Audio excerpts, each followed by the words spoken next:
اگر تو رو ردت کردن قبولش کن، اگر دوستت ندارن رهاشون کن، اگر کسی یا چیزی رو به تو ترجیح میدن حرکت کن.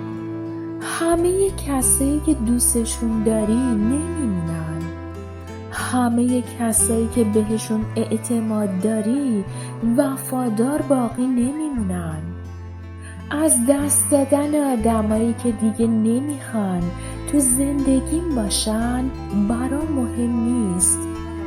من آدمایی رو از دست دادم که برام تمام دنیا بودن و هنوزم سر پام. از اکثریت پیروی نکن، بلکه راه درست رو انتخاب کن. میتونی حس کنی کی با تو رو راست نیست. انرژی هیچ وقت دروغ نمیگه.